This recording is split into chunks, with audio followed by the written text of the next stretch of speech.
आनंद नव्हता. तर तेव्हा जिजामातेनं एखाद्या लहान मुलाला आई जवळ घेते तशी जिजामातेनं शिवाजी राजांना जवळ घेतलं आणि शिवाजी राजांना सांगितलं, शिवबा, अरे एवढा आनंदाचा सण तुझ्या आयुष्यामध्ये, क्षण आयुष्यामध्ये, आणि तू नाराज काय, तू रडतो काय बाळा?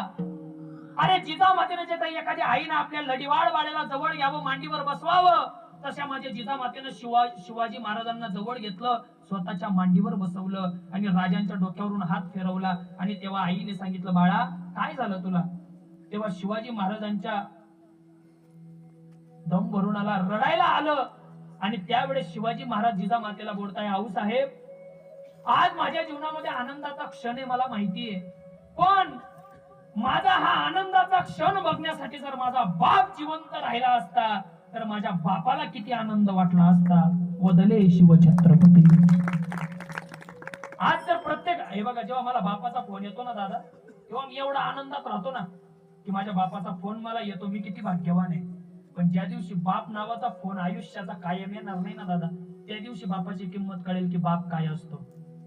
म्हणून त्या बाबतीत बंद करून दे.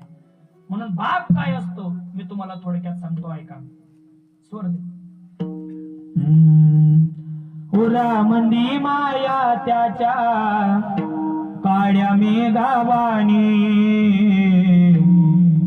दाखविना कधी पुन्हा डोळ्यातल पाणी. झिजू झिजू संसाराचा गाळा कला, वटामंदी असो जरी कनावा कला.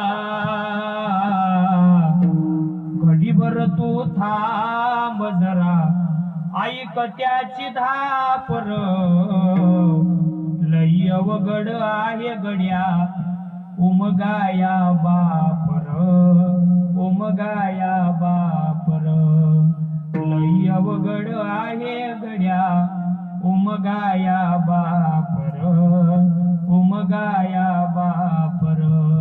आयुष्यात बापाची सेवा करा. बसलेल्या माझ्या प्रत्येक तरुणांना सांगणे, तुम्ही भजन कीर्तन कमी केलं तरी चालेल, पण ज्याने कोणी मायबाप सुखी ठेवलेत ना आयुष्यामध्ये दादा, मरेपर्यंत ज्याने मायबापाला सांभाळलं त्याला देवाचं पुण्य लाभतं दादा, एवढं लक्षात ठेवा. आणि ज्याने मायबापाला वागवलं नाही, ज्याने मायबापाची सेवा केली नाही, ज्याने मायबापाला बाजूला काढलं, त्या पोरांसाठी एक सांगणे, ज्याने मरेपर्यंत मायबाप सांभाळले नाहीत, तुमची होणारे मुलं जेव्हा मोठे होणार आणि तुम्ही म्हातारे होणार तेव्हा ते पोरं सुद्धा तुम्हाला सांभाळणार नाही. हा माझा शब्द आहे.